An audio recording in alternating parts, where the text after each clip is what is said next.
Whether you agree or disagree, or it just simply goes over your head, you can still quote me, because that's what I said.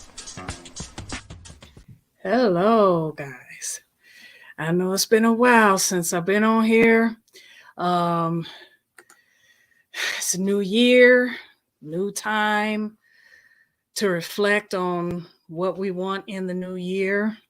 I've made some changes in my life, some decisions that I made.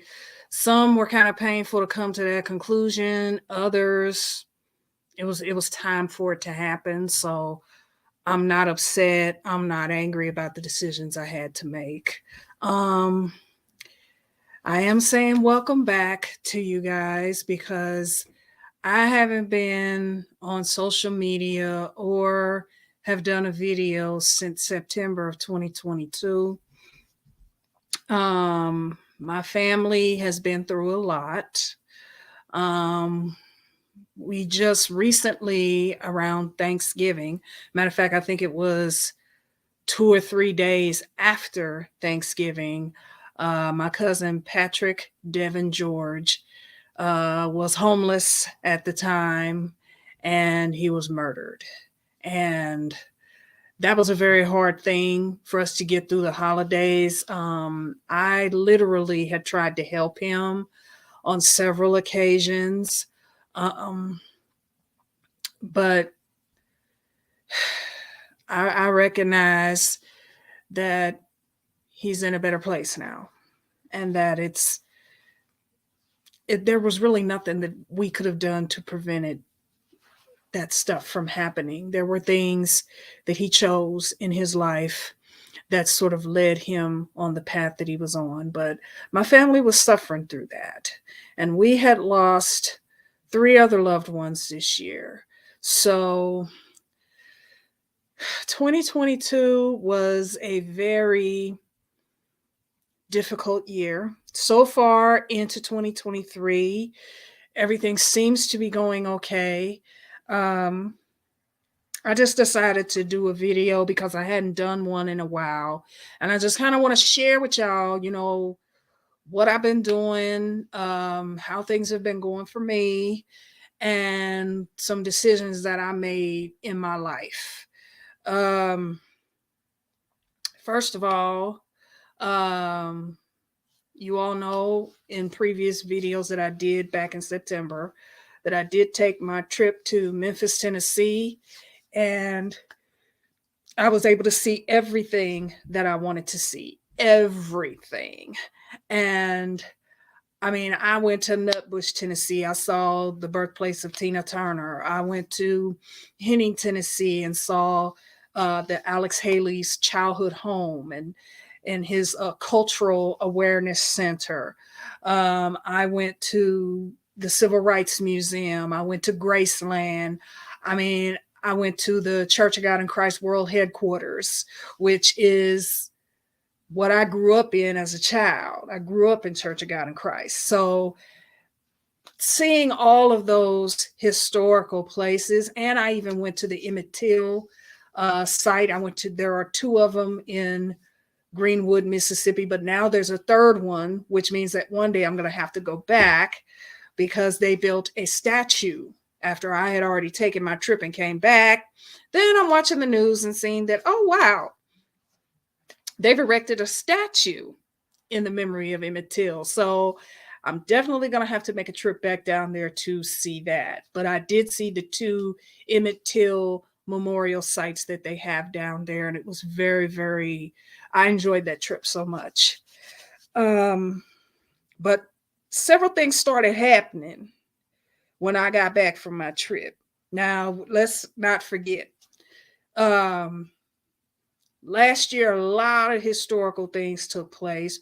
Roe versus Wade was overturned. Um, a lot of political battles between Democrats and Republicans started really heating up, and social media found itself woven all in the middle of all of that. And I have been a member of Facebook since 2010. I recently had joined Instagram back in early 2022. I hadn't been on Instagram very long. But the incidents that happened after I got back from my trip, um, people that people that don't even know me, people that have never met me, never video chatted with me, nothing. These particular people just took it upon themselves, I guess, to try to tell me what I should be thinking, what I should say, what I should do. If I put a post up on Facebook, immediately, I had people who called themselves my Facebook friends putting comments up there, bashing what I say, bashing what I feel. And Instagram was even worse because on that end, I was getting hit on Instagram. I had men, or so they said they was men. Because with social media, you don't know who you're talking to. Unless you can see the person face to face, you don't know who you're talking to. Let's just kick the ballistics on that, okay? So I had one place that was bashing everything I said, judging everything I said, and trying to control what I say and do. Then you had this other entity over here that these men were constantly trying to find out who I was, getting mad at me because I wasn't responding. I would get these messages from these men saying, "Hey, beautiful. Hey, gorgeous. Hey, this, hey, that." I don't know about y'all, but if I don't know you and you don't know me, you haven't earned the right to respond to me in that manner.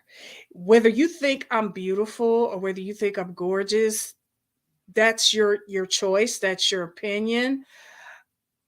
But when you address me, I have a name. And until you get to know that person behind the name, you don't have the right to be calling me beautiful, gorgeous, sexy, or anything else other than my name. You haven't earned that right to take it to that level. You get where I'm going? And so, with the stuff that was happening on Instagram and then all of the hateration and judgment that was happening on Facebook, I just kind of said, you know what? I'm tired of this. I'm like, what am I doing? Why am I still dealing with this? So I shut my pages down. I shut down my Facebook page and I shut down my Instagram. Now, will I ever come back to it? I don't know. Personally, my life has been peaceful since I can't begin to tell you how much better sleep I'm getting. And I'm immersing myself in my job, working with kids. And so I get more fulfillment out of that. It's like I don't even want to really go back to social media. I really don't. It feels good to not have people who don't know me, don't know nothing about me, trying to get all up in my business and try to tell me what I should think and what I should feel. So it's like, I don't know if I'll ever come back. A lot of people have asked me that, especially my relatives, because my family, a lot of my relatives are connected with me on Facebook. A lot of them are not on Instagram, but a lot of them are on Facebook. And so when I went ghost on everyone, my family members were the main ones that was like, girl, what's going on? Where'd you go? What happened? I'm like, I can't take it. All this judgment, all this clitter clatter from people who don't even know me. I'm like, that's not me. That's not my vibe. That's not how I roll. I'm tired of people trying to control me. The only one who has a say over what I say and what I do and what I think is the one who created me. And that was God himself. And as far as I'm concerned, wasn't none of these people that have an opinion about me, wasn't none of them there when God was creating me. And I know it wasn't none of them there when my mom and my daddy was doing whatever they did to create me. And I know when my mama pushed me out of her, wasn't none of them up in that room with the doctor. So Where do you feel you had a right to try to tell me what I should think, what I should feel, what I should say, and what I should believe? That should be none of your business. You got your own stuff to worry about. How about you worry about you and leave me alone? You see what I'm saying? But that's why I kind of stepped away. And like I said, I'm on the fence as to whether I'll ever go back. I just don't know if social media will have my presence again, because I don't think social media can deal with somebody like me. A person who's going to speak their mind no matter what and not let other people dictate what that is. Social media is not that kind of environment. Social media is all about people trying to persuade you and convince you to flow their way, to do what they do, think what they think, say what they say. Social media, you got people on there constantly trying to control you and tell you what to do. And that's not my environment. That's not how I roll. So that was one of the decisions I made in my life. The second decision I made was I'm kind of taking a break from my family members as well. There's been a lot of pain and suffering in this family. And I think our family has been very good at hiding it and pretending like it's not there. And I'm just at a point where I'm like, if we can't be honest about our pain and be honest about how we feel about certain people in the family, then I can't be around. I gotta go. I love you, and I don't mind, you staying on social media and doing what you do. I don't mind you having family gatherings, but if we're not gonna be honest, if we're gonna still play this game of pretending, then I'm not gonna be there. You can just know that I won't be there. And it doesn't mean that I'm mad at any of y'all. It doesn't mean that I hate anybody. It just means that for my own sanity, for my own sake, I can't be around that. I got to be around people who don't mind telling me that they can't stand me. That way I know where I stand with you. But when you say that you love me, but when I walk into a room, your nose is all curled up and you looking at me all sideways, I can't take that chance. I just said, nope, I'm gonna kind of back away and just kind of be over here, and maybe one day, if I feel that we can get past a lot of the pain and hurts in our family, maybe I'll come around again. But I'm 54 years old, y'all. It's time out for pretending. That's been going on for a lot of years in my life. And I'm at a point where I'm just not playing the game anymore. Game over. I'm tired. Either we're going to be real about this thing or ain't going to be no thing. That's how I am. And I kind of got that same attitude towards my job and people that I've known, that I've grown up with in the church. I mean, I'm kind of just distancing myself from everybody right about now, because I need honesty. I need people who really are going to be honest with me. If you ain't going to be honest with me, you wasting my time. I got better things to do than to be around people who can't be real with me. And unfortunately, we live in a time where people, I don't know whether they're afraid to be honest, whether they're afraid they're going to like I said, it's not just in social media. I do know that, just if you're around family and friends who don't agree with, choices you've made and decisions you've made, that it can cause rifts in families. It can cause rifts in friendships. And so I think people are kind of afraid to be honest about how they feel about certain people or certain things, because they're afraid of riffing. But if the rift has to happen, it has to happen. Because in your heart, you already rift anyway. If you don't like somebody, then what is the point of you being around them if you don't really like them? The point is, you don't like them. So why make it difficult for you to get through the day and difficult for them to get through the day when you know you don't like them? The best thing for you to do is just say, okay, well, I recognize that we not vibing, we don't get along, so I'm over here, you're over there, you do you, I do me, and maybe when we're ready to really call this what this is, then we can finally move past it. But we got to be honest. And so that's, 2022 opened my eyes to a few things that I had been doing that I was not happy with. I was not happy letting my job, just take advantage of me. I was not happy with relatives who were not getting along, but then we would come together for a funeral and everyone would act like they got along when that wasn't the truth. You knew that that wasn't how it really was.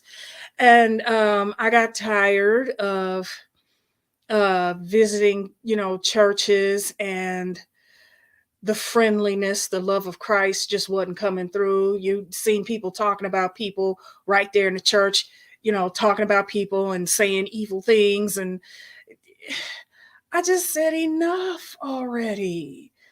I'm 54. I don't want to live another 50 years like this. If I even live that long, I don't want to live it like that. I want to live it to where if people can be honest, see, I can deal with somebody not liking me.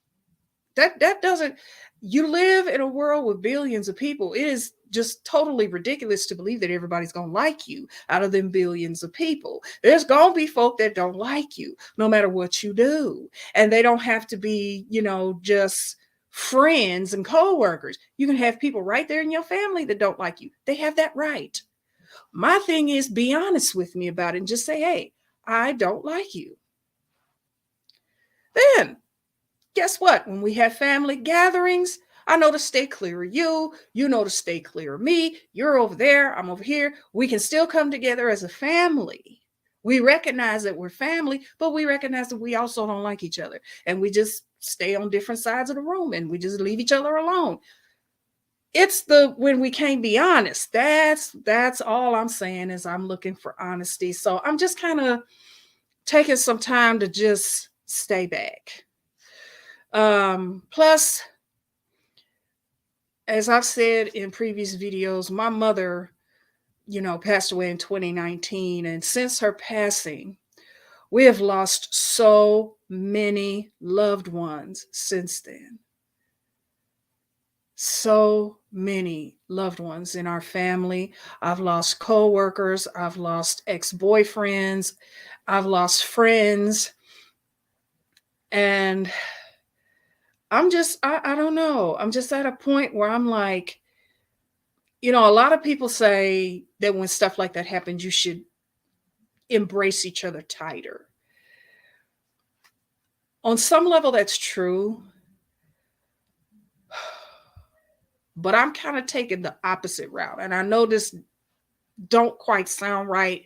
But for me right now, this is what I have to do. We were just losing too many back to back, too many loved ones. And so I finally just said, I got to step away. Because if I get too attached to people, then they leave me. And when they leave me, I'm left with all this pain. We all know that we all got to go. I mean, all of us have a day to death. That's something that we not going to, no matter how rich we are, no matter how educated we are, no matter how artistic and creative we are, no matter who we are, each and every one of us has a day that we're going to leave here. And we're going to leave behind everything that we treasure on this earth. We're going to leave it. And I guess for me, I'm working on the treasure that I haven't obtained yet. See, I've got a lot of treasure down here. I got family members that I love. I've got friends that I love. I got a job that I love. I've got kids that I work with every day that I love. I got a pet that I love to death, my pet cat. I have a life that I love. But one day, I'm going to leave all of that. All of that's not going to be here. So there's got to be something else for me to look forward to. And that is seeing my Heavenly Father. Now, I know right about now, If you ain't a Christian, you probably going, oh boy, she's another one of them holy rollers. Well, you know, you could think whatever you want about Christians. Christians ain't intimidated by people's threats, thoughts, hang-ups. You know, we're not threatened by that. We recognize that our faith and our belief is something that we choose to do, and that everybody's not going to choose that, you know. But I have to know that there's something past this life that I can look forward to. Otherwise, if I know I'm going to die, see, this is the part where I feel like Christians and other beliefs kind of separate. It's like all the other beliefs believe that you still continue life in some cataclysmic atmosphere somewhere, you know, like some people believe you're reincarnated and you come back as something else. What's the purpose of coming back? If you didn't get it right the first time, why do you think that you would come back? To do what? I've always wanted to know that. When people would talk about reincarnation, I always, what you coming back for? You're supposed to learn the lesson the first time, and if you don't get it right, what's the point of coming back? But some people believe that. Can't control that. If that's what they believe, that's what they believe. I don't put it down. It always confused me, but I don't put it down. It's what people believe. But I'm just kind of stepping back in my life. My job is going great. We're getting more kids in foster care, unfortunately, but that's a everyday thing. And I think it's something that the more parents become addicted to drugs, the more drug addictions we see. And with the fentanyl situation, fentanyl deaths and stuff like that, we're really seeing a rise in children that are being left, you know, without a parent. And that's where the foster care system has to come in and step in. And so my job is going great. I can't really talk about too much about it because it's, you know, it's a job of confidentiality. You can't, you know, go talking about cases and things like that. But just know that my job is going great. Now I will say this, where I live.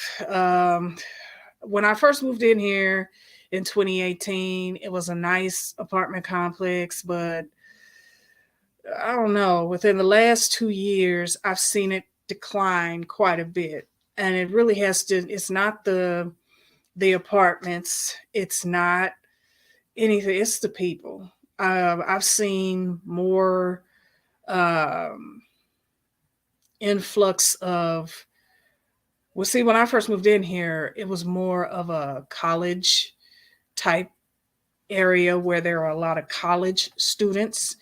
And at the time, I was taking care of my mother. And so my mother and I were pretty much the only people out here. You know, my mother was the only one that needed, you know, medical care that was living out here. I've seen an increase of older people moving in. I've seen a huge influx of families with kids. That's something that when I first moved out here, we didn't have a lot of them. We had a lot of college students, but a lot of college students moved out.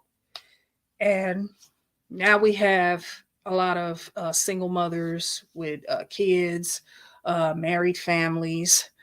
And it wouldn't be a problem if folk would just live their life. But I've had a few situations that I've seen happen out here that was a cause for concern. I know that I've actually witnessed 2 incidents where the police had to be called because of domestic violence. Um, Car thefts out here have really went through the roof. Um, Now, one thing that I also seen is we do have a lot of illegal immigrants that have moved in. A lot of huge illegal immigrant families have moved in. Um, and I don't have a problem with that as long as I can get a place. Once it's so many of them that I can't find a place, then okay, I'm gonna have a problem. But as far as I'm concerned, I don't have a problem with it. But there are some people out here that don't like it, and you hear the conversations, you hear sometimes them talking about, the illegal immigrants, and I just, I put illegal immigrants in the same situation as homeless people. I'm not going to get upset if someone has a home and they didn't have one. If they can finally lay their head on a warm bed and have a nice warm place to live in, I'm not going to put them down for being able to have that. That's something that I feel every human being has a right to have. And I think homelessness is something that our government could concentrate on more, instead of bickering and fighting over political laws and over global warming and all that. You have a homeless problem. Okay. Why are you worried about the weather? The weather gonna do what it do. But you got people in society that in some way they have contributed to this country, and they're not getting back what they given. You see what I'm saying? You got veterans who put their lives on the line for this country, and they're homeless on the street. That's total injustice to me. And so I have no problem with illegal immigrants and homeless people having access to a home. And I don't like it when I hear people say, mean things about it. I mean, people shouldn't be like that, but that's the world we live in. People have the right to believe and think what they want to think. So, that's how it goes. But I just wanted to touch base with you guys and just kind of let you know what's been going on with me. I do apologize that it's been a while since I put up a video, but I kind of wanted to let the holidays go by, and plus with the murder of my cousin that recently happened, it's just, our family has lost so many loved ones, but my cousin Patrick's murder was the first murder that our family has ever had to deal with. We'd never lost a loved one like that. We've lost loved ones to sicknesses. We've lost some loved ones to old age. Lost someone who's been killed. And so, and then it happened right around the holidays. And it hit all of us because everyone knew that he was homeless, and that the protection that a lot of us have in the security of being in our homes and being protected, he didn't have that. So all of us kind of feel some type of way about that. We all kind of go through the could we have done more to help him? It's kind of pointless now because he's no longer with us, but it makes you think. And I think the next time a relative of our family falls on hard times, I think our family is going to deal with it differently, because this kind of hit all of us hard. Um, and he was one of the nice ones in our family. That's the part, you can kind of, I hate to say it, but if you had like this mean cousin who was always, being mean to everybody and cussing everybody out and tripping out, flipping out on everybody, then if something like that had happened, you may still not like it, but it would be kind of justified in a way. You would kind of say, well, they probably did something to make that person decide to kill them, especially if you knew they were mean and violent themselves, you see. But Patrick was none of that. He was not a violent guy. He was one of the soft-spoken guys. But he fell on hard times. And he had a lot of losses because he had lost his mom and he had lost his sister. And, to lose them, that he lost his mom and his sister within 5 months of each other. And that was very hard for him because he was very close to both of them. So, you never know what can push a person over the edge where they just say, you know what, I can't take anymore, I give up. And I think in some area of Patrick, he gave up. He gave up. And I just ask that you all pray for my family, that we all learn the lessons from all of the loved ones that we lost, and finally be honest with each other about who we are to each other and what we mean to each other. I think it's long overdue. Um, but I'm going to go ahead and end this video. I still got to do a video about my trip to Memphis. I still have to get my pictures and everything ready. I don't have that yet. I'm sorry. But hopefully one day I can get that done. But thank you for hanging out with me for the little bit. Like I said, I just wanted to kind of let you know what was going on with me, that I'm just kind of stepping away from the scene of social media for a while. I'll try to do more videos as time permits. My job does have me busy, but I will try to do more. There is a couple of videos that I have checked out on YouTube that I've really been getting into, and I'm going to recommend them just in case you've never seen or heard of them. One is a YouTube channel called Pink Book Lessons. Y'all, this girl, oh my goodness, she gets these stories, and they're real stories from incidents that are happening all over the country. She actually introduced me to the word 304. I did not know, I knew what a thought was. My cousin, see, I'm old school. I'm an 80s kid. So all these new terms and pronouns and all this stuff, I don't know what a lot of that is. And so I knew what a thought was, thanks to my cousin. But I didn't know what a 304 was. And so when I was looking at Pink Book Lessons YouTube channel, she was showing me these women, and now I know what 304s are. They just hoes. See, my generation, we just called you straight up hoe. There was no sweet way of trying to say something. See, even in that, we trying to not say the word. We're calling them 304s. We're calling them thoughts. We're calling them thought pockets and all this stuff. And my thing is straight up hoe. That's what we used to say. We got straight to the point. We didn't go all around Mill Hill's barn, and try to come up with a politically correct word. We just called it what it is. You're a hoe. But that's what a 304 is. And I learned that. I learned so much about the different types of culture names and things from Pink Book Lessons.